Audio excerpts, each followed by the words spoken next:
We are live for another episode of the Couch Warrior podcast. As always, I'm your host, Mike, and today we're going to be breaking down UFC 320. So real quick, why is this bar under my picture like this? For some reason, StreamYard changed my stuff around. Okay, that's a start. How do I change the color? Okay, well, I guess that's going to have to do. Okay, there it is. Nice. Okay, there we go. So we got UFC 320. We got a good card. I have to make this show quick. Got to be in a rush today, unfortunately. So we're going to try to get through all the fights relatively quickly. Definitely not trying to do a multi-hour show, that's for sure. And yeah, we'll do a quick recap of yesterday. We had Dana White's Contender Series. Did decent. Had a few stupid mistakes that could cost me a better night than I should have had, but at least we profited. I talked all week about Christopher Alvidrez as the underdog. Didn't play it. Instead, I took Fight Goes the Distance at plus 300. That lost, and I didn't cash anything because I didn't bet Alvidrez. I did cash on Damian Pinas. I ended up changing my pick there, and I'm glad I did. He looked great. Got that knockout.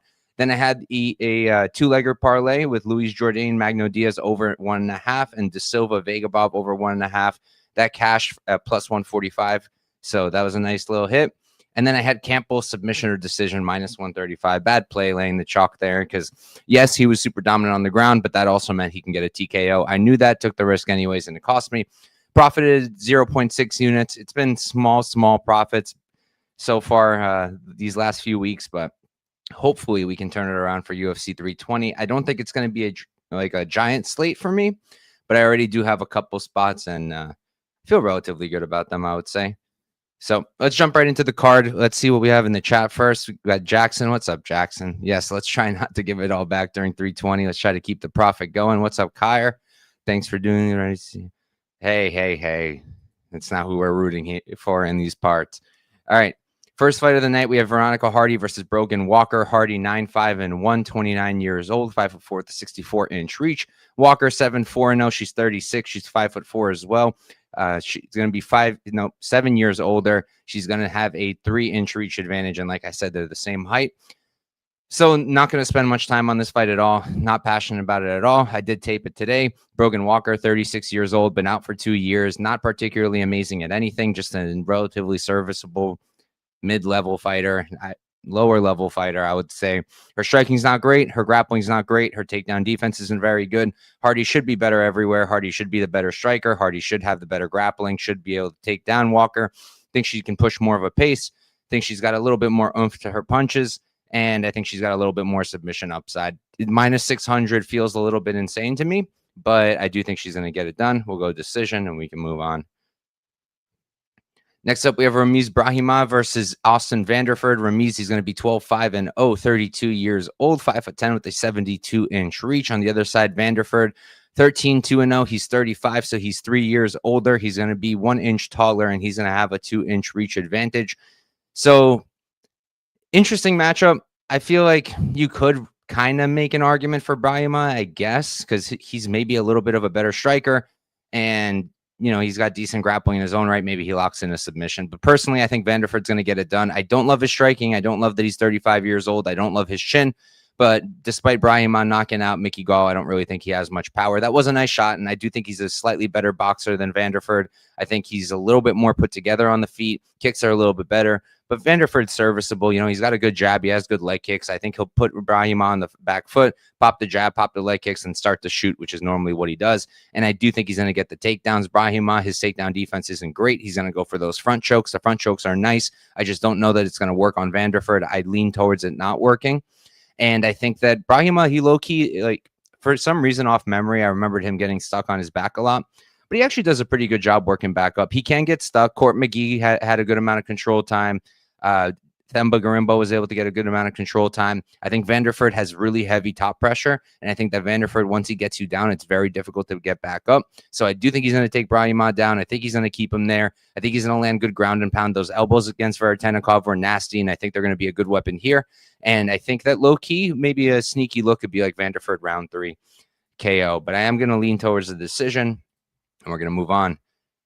If you're just tuning in and you're noticing that I'm going faster than usual, I said at the beginning of the show, I need to do the show quickly. But tomorrow we are going to be doing the panel, me, Tyler, and we've got two great guests. We have Dravi coming on and Brady from DFS by the Numbers. So that'll be a much longer show. The panel tomorrow, 9 p.m. Eastern time. I'll be posting that after this.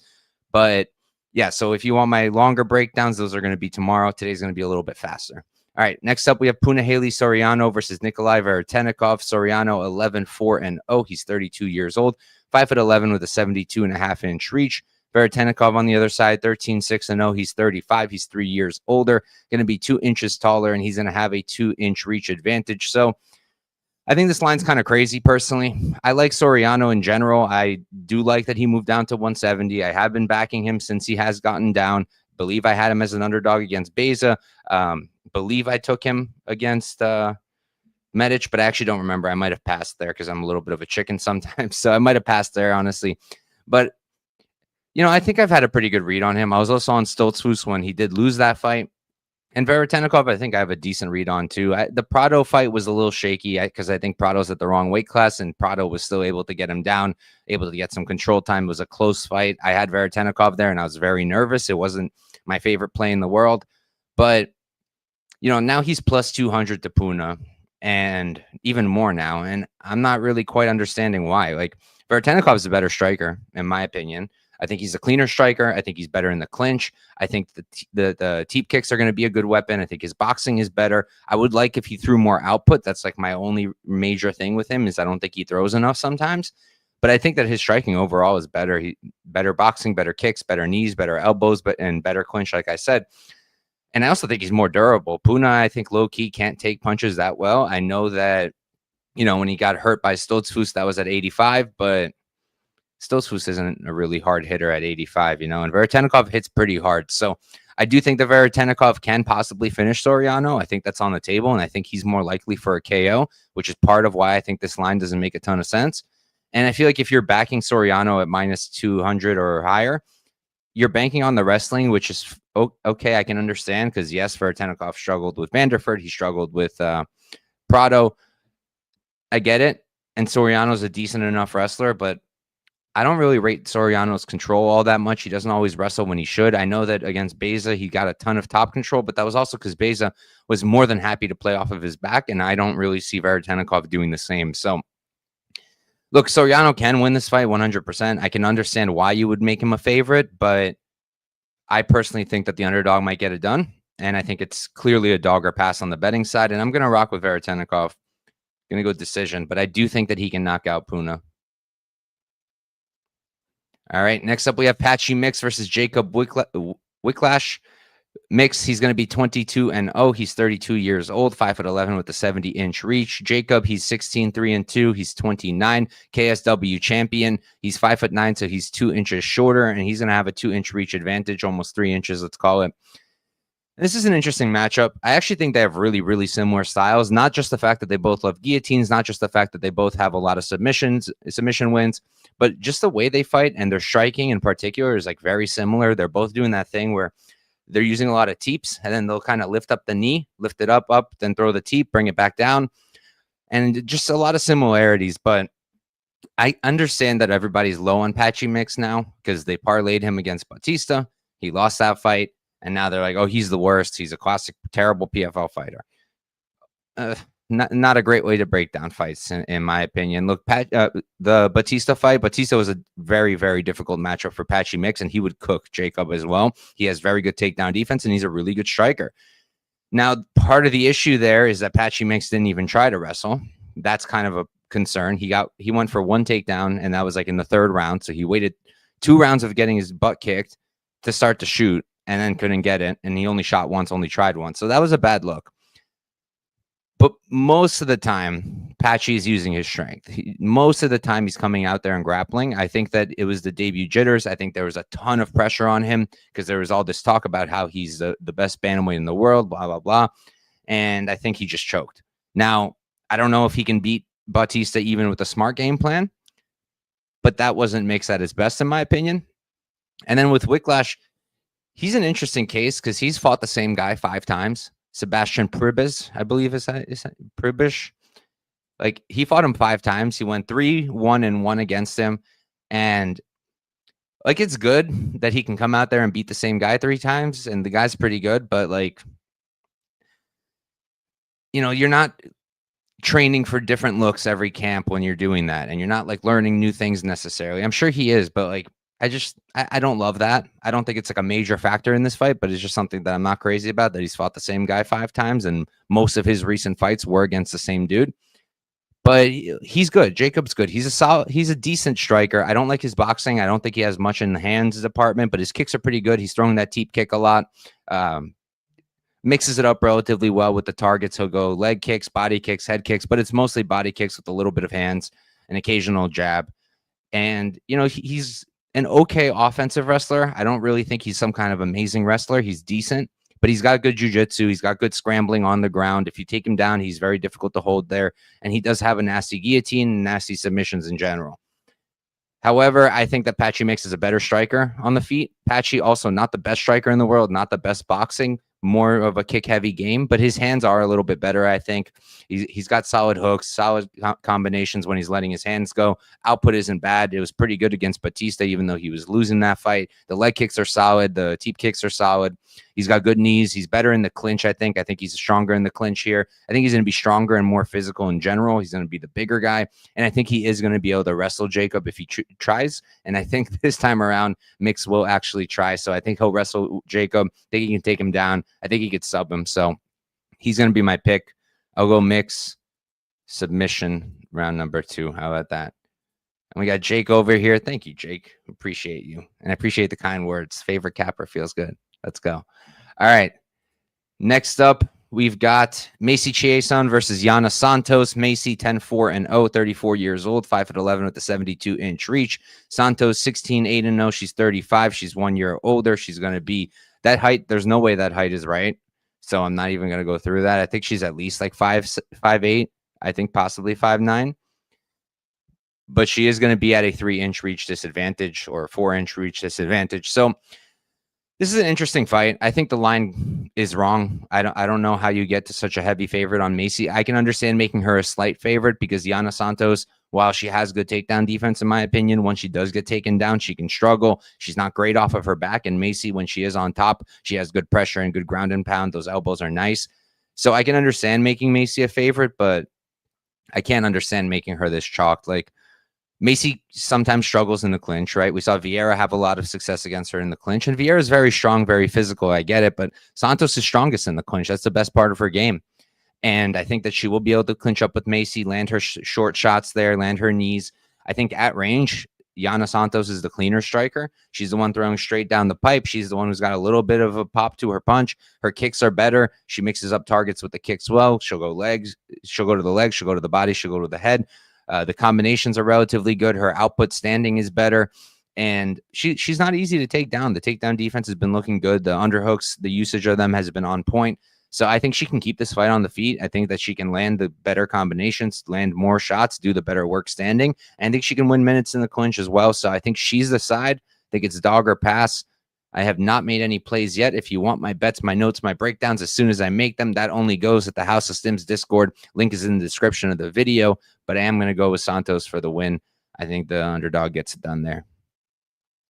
Next up, we have a really fun fight. We have Daniel Wiklacz Santos versus Ju Sang Yu.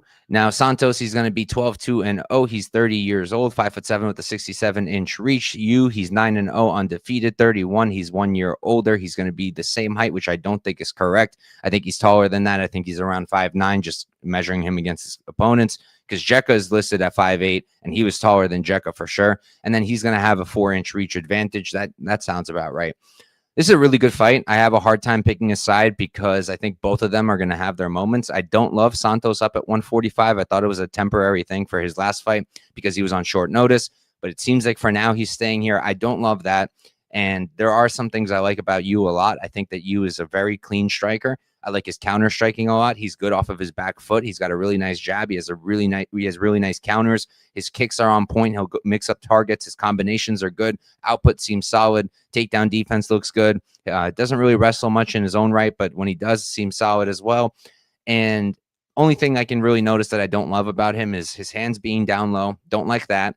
I think that in the pocket, which is going to be important here, I think in the pocket, the defense is going to be problematic. And who's really solid in the pocket, who's fast there and carries power? Santos. So I think Santos is going to have a lot of success in the pocket. I think Jusang Yu is going to have a lot of success at range. So it's going to be about who can implement their range.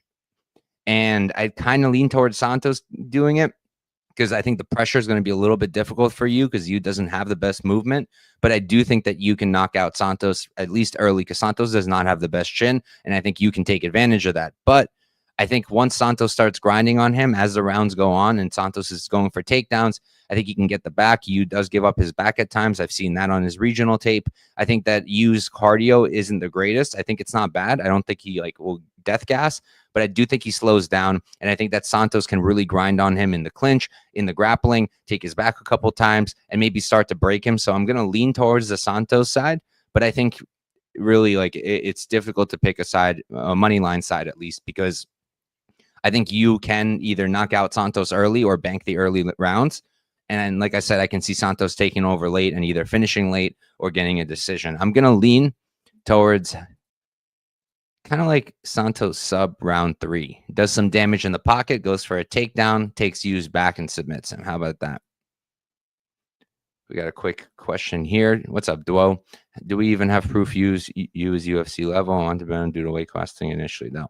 I mean, we don't have proof that he's UFC level yet, but he passes the eye test. I mean, knocking out Jekko like that was pretty impressive. I know Jekko's nothing special, but that was clean. And it was didn't seem like he threw much power into that shot, and he put him out. So I think he's UFC level, but Santos is a tricky matchup for your first real UFC fight, I would say. All right, moving right along, we got Farid Basharat versus Chris Gutierrez. Basharat, he's going to be 13-0. He's undefeated. He's going to be 28 years old, 5'8" with a 71-inch reach. Gutierrez on the other side, 22, 5'2", 34. So he's 6 years older. He's going to be 1 inch taller, but he's at a 4-inch reach disadvantage. Not going to waste much time on this one. I'm fairly confident that Basharat gets it done. I think the kid is really, really good kid. He's literally my age, actually 3 months older than me. But I think he's very good. I've tried to fade him in the past with guys like Taylor Lapalus in particular, just because I feel like, at least in that fight, I felt like Lapalus was an elite striker. Lapalus was plus 250 or even higher. And I felt like Lapalus with his elite takedown defense could keep it on the feet and keep it close. And he did do well, but Basharat just showed how good he is there. If he's able to get past Lapalus like that, I think he can do the same to Gutierrez. Gutierrez is not a bad fighter whatsoever, but he's a guy who I think kind of hurt himself when maybe it wasn't his fault. I think if you watch his earlier tape, he was mixing in those really good leg kicks, right? His strongest weapon. He was mixing them in with his boxing really nice. And that's, in my opinion, when he was at his best. Then people started just harping on those leg kicks. Oh, he's got the best leg kicks. He's got the best leg kicks. And it got in his own head. And what happens? He starts to go into fights like the Song Yadong fight where he lands 80 shots and 7 of them are leg kicks. It's getting a little ridiculous, and he hasn't really fixed that. He's still very leg kick heavy, not using the boxing as much as he should, because he does have good boxing. He can give up his back in grappling situations and scrambles, and that's going to be a big problem here. And while his takedown defense is good, I do think he can be taken down, and that's really all Farid Basharat needs. He's a really good grappler, long and rangy. He does use the reach pretty well. He's a solid striker in his own right. I do not think he's going to be out of it at all on the feet here. Gutierrez could land some leg kicks. Maybe that'll hurt Farid a little bit, but I don't think it'll slow him down too much. And I think he's going to get his grappling going. I think he's going to get the back a few times, get the control time, land some good ground and pound, threaten some subs. I think he's going to win a decision. I don't put it past him to get the sub, but I'm going to lean towards the decision. All right. As we're moving forward, if you're tuning in now, just a heads up, if you see me going really fast, that's because this show has to be quick. I can't take too long today, in a bit of a rush. So trying to get through it as quick as possible. And then tomorrow we'll be doing the panel at 9 p.m. Eastern time. That'll be a much longer show. So if you like my longer stuff, that's where you're going to get it. All right. Next up, we have Edmen Shahbazyan versus Andre Muniz. Shahbazyan, 15-5-0, 27 years old, 6'2" with a 75-inch reach. Muniz on the other side, 24-7-0. He's 35 years old. He's 6'1", so he's 1 inch shorter, and he's going to have a 3-inch reach advantage. So I know a lot of sharp people on Edmen, and I can understand it. He's a lot more athletic, a lot faster on the feet. It's not even quite close. He's a much, much better striker, and Muniz just hasn't been it lately. He's slow. He's plotty on the feet. He's very hittable. His chin doesn't seem to quite be there, and I do think that Edmen likely knocks him out in the first round. I'm just a little hesitant because Edmen, like it wasn't that long ago that, it was a year ago that he lost to GM3 in what was a really kind of crappy performance, in my opinion. I think that if he doesn't knock out Muniz early, this can get really greasy. I thought that the Petrosky performance was good, but with Petrosky's recent form, I don't even know how much weight to put into that. Muniz, like when he's at his best, his wrestling is pretty good, and Edmen, I know that at this point, his entire career, he's had to train the takedown defense, because that's all people have wanted to do to him. And he's gotten a lot better. His takedown defense is very, very good at this point. But he can still be taken down at times. And I think that Muniz can do it, especially once Edmen starts to slow down a little bit in the second and third round, if we make it that far. And Muniz probably is the most dangerous jiu-jitsu guy Edmen's fought so far. The only comparable one would be GM3, I guess.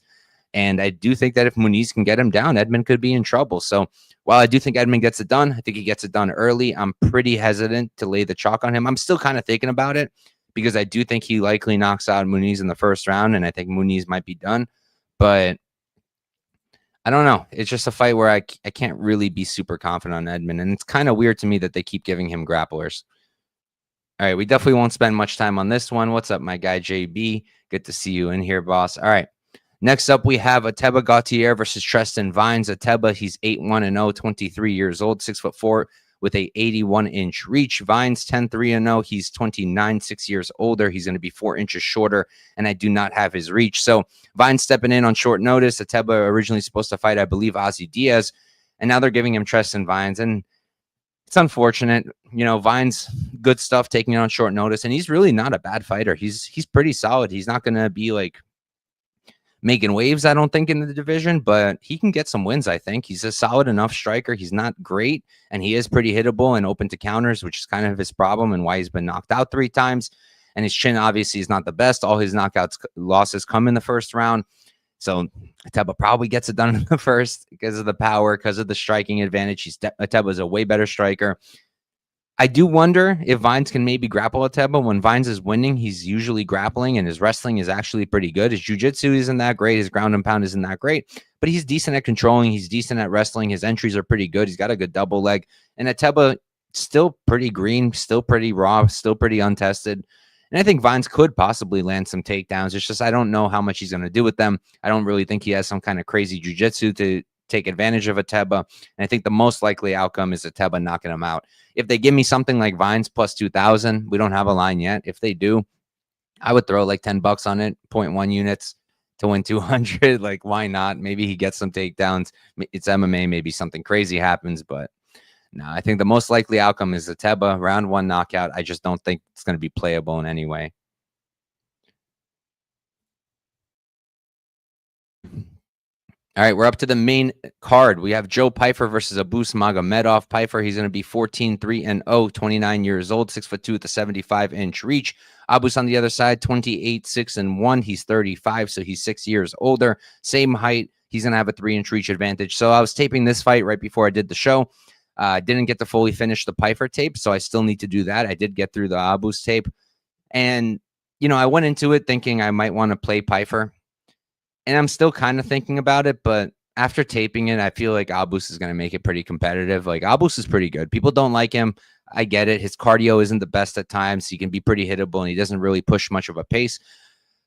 But he's pretty well-rounded. He's not really bad anywhere. The chin, yeah, it's still kind of a concern. He got knocked out that one time. It was a bad look. Strickland knocked him out once he got exhausted, and Pyfer does hit like a train. I think Pyfer, surprisingly enough, probably will have the better cardio here, despite not having great cardio in his own right. I do think the third round could get very greasy because Pyfer doesn't have the best cardio either. But I do think that Pyfer's a cleaner striker. I just don't think it's like a huge difference. I think that Abus is also pretty good in the striking department. His kicks are really good. He's got a good jab, nice straight shots when he's throwing them. He'll throw loopy at times too, but so does Pyfer. I think it's pretty close on the feet. Pyfer does seem to hit harder, and he is more durable, but Abus, he also hits hard. So I wouldn't count him out in landing his own big shots. I don't know if he's going to knock Pyfer out, but I think he can possibly hurt him, win moments at least. And then the wrestling's pretty interesting. I think that Abus is a pretty solid wrestler.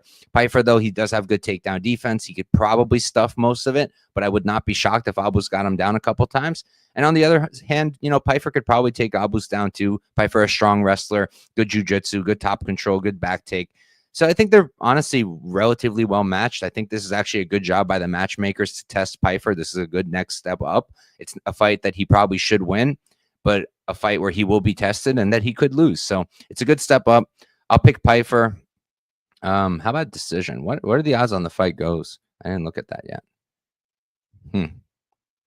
Now that is something I could like.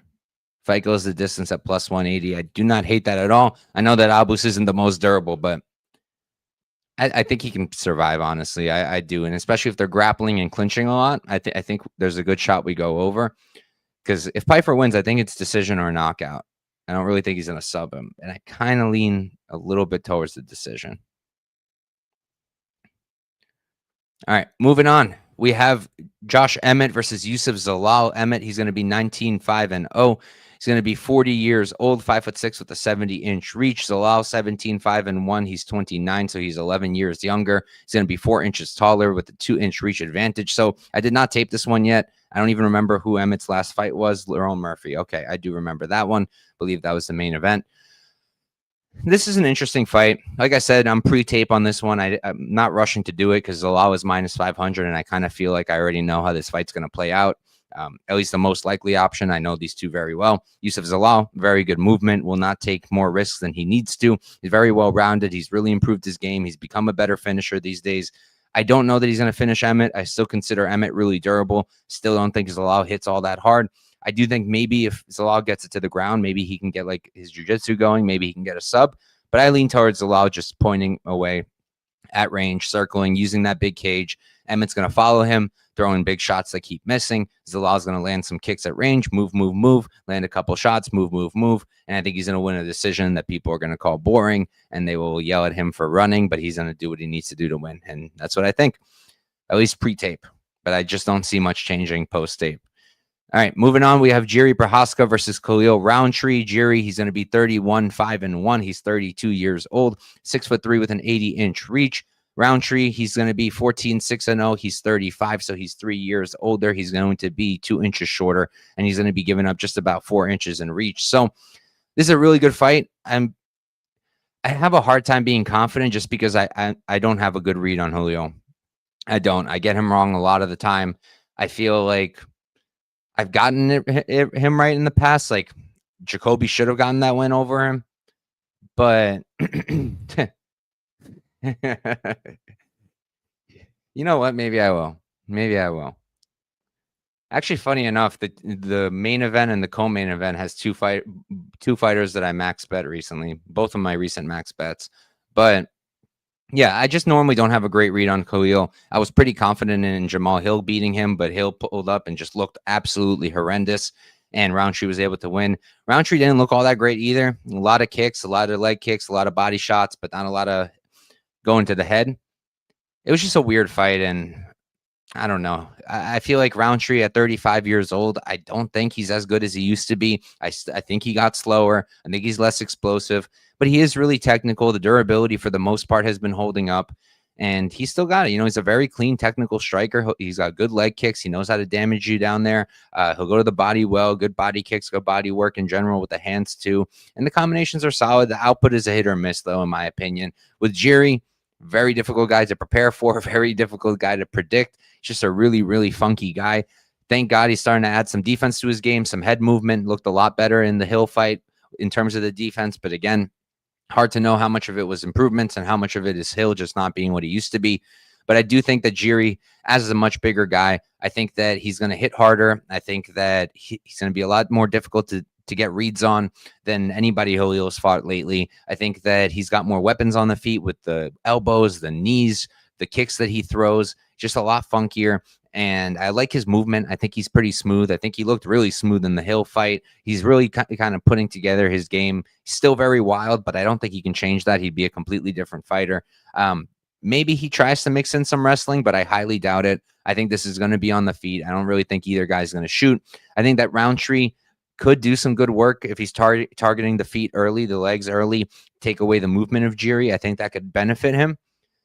But ultimately, I think Jiri's probably going to be too much. I think Jiri can knock him out. I think they can knock each other out, but I kind of lean towards Jiri getting the knockout.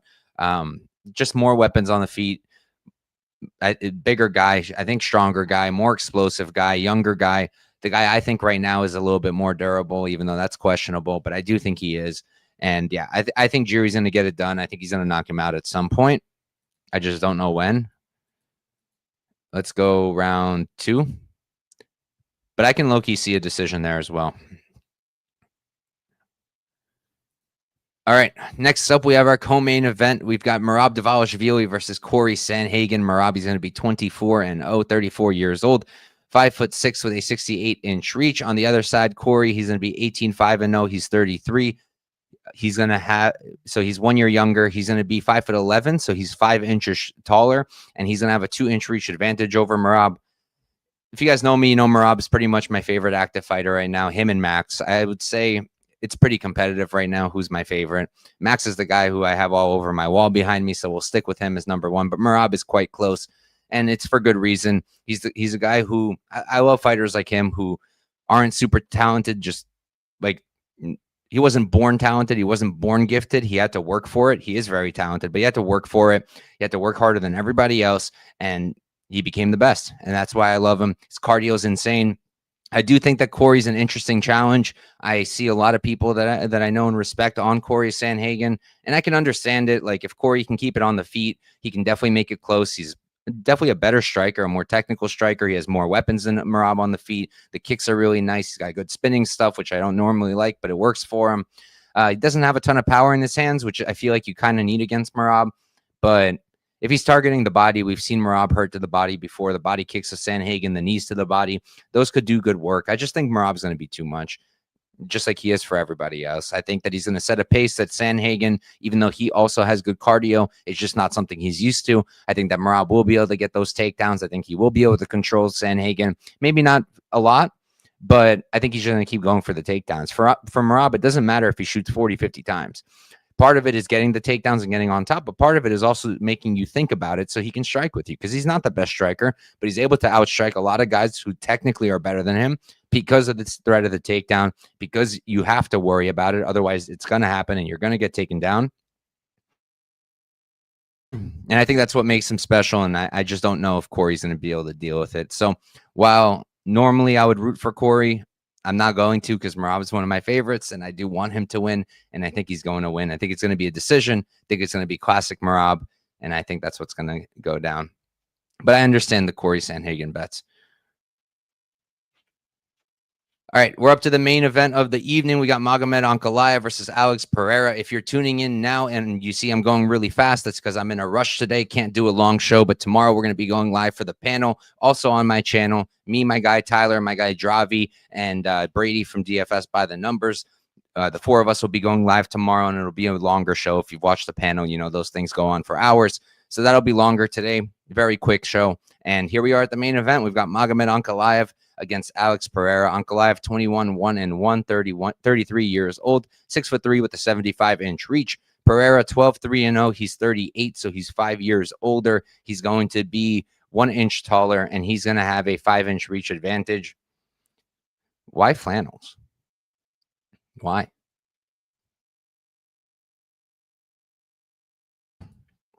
Oddly specific, JB. But anyways, for the main event, so I had Ankalaev big in their last fight. I had a max bet on him. I believe it was 6 units. That's my max these days, 6 or 7. And, you know, I wasn't super confident going into the decision. I did think that he would get more takedowns. I thought he would get takedowns. He didn't get any. But what I will say is people gave me crap all week that time saying Ankalaev won't even shoot. He never shoots. Shot like 12 times. Props to Pereira. He made his takedown defense way better than I ever expected. It was very, very good. But Ankalaev did shoot. And I think he's still going to shoot, personally. I think he will come out here and strike first, but I think he is going to keep mixing in takedowns. And yes, you can say that Pereira can make adjustments here. Because what lost Pereira that fight?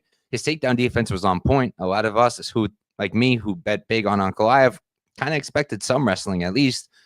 Pereira improved that. But the problem is, he was so focused on defending the takedowns that he did an amazing job defending them, but wasn't throwing a lot. he wasn't his usual aggressive self. He never got into his flow. He was constantly reacting to what Ankalaev was doing. He was on the back foot. He had no answer for the clinch whatsoever, which is kind of odd because you think of Pereira, you think of him being super strong. Didn't have an answer for the clinch against Ankalaev. And he was just too hesitant. He was too worried about the takedown. So you can say, like, yeah, he'll make those adjustments now. First of all, so will Ankalaev, right? It's not like Ankalaev isn't training either. He's going to make adjustments too. But if Pereira adjusts and he's like, okay, I need to be more aggressive, can't focus so much on the takedowns, what can happen? Maybe then Ankalaev will get his takedowns when he shoots. So it's a give and take there. Maybe Pereira can find the perfect balance and get his title back. But personally, at 38 years old, I've been saying for a long time that I think he's towards the end of his career. I don't like his durability. Ankalaev hurt him in their last fight. I think he can do it again. I think he can finish Pereira this time. No two fights are the same. Well, sometimes they are. Look at the Fluffy and Brendan Allen fights. Sometimes fights are the same, but often they're not. And I don't necessarily think that means that Pereira is going to win this time. I just think that Ankalaev might actually finish him this time. I think that Ankalaev, a big thing here is just he's more durable. I think that's really important. He looked faster to me in their last fight as well. His striking is very good. That's another big thing about him, why I played him big last time, because yes, I expected him to get takedowns, but I also didn't think that he'd be completely out of it on the feet. And in fact, he ended up winning on the feet that time. So personally, I just think that Ankalaev right now, he's the fresher guy. I think that his chin is better. I think that maybe he doesn't hit as hard as Pereira, but he also hits very hard, and it was enough to hurt Pereira last time. I think out of the two of them, he's still the one with the wrestling upside. Whether he uses it successfully or not, I don't know, but I think you have to put that in his favor. And Pereira also just does not seem focused. Like, I don't like what I'm hearing in interviews. I don't like just in general. It doesn't seem like he's even training all that much. Of course he's training. He's a pro, but I think the guy who's really going hard in the training room, I think it's Ankalaev. I think he's the one taking it more serious. He's the one who wants to keep that strap.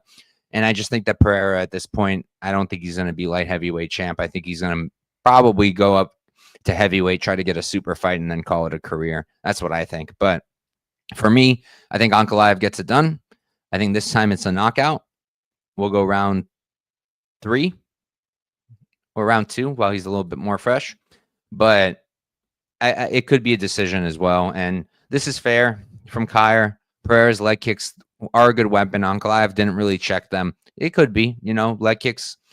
You never know when it's going to shut your leg off. But personally, I think Ankalaev's going to be okay. And I do think he's going to get it done. What's up, John B? Good to see you in here, boss. And thank you.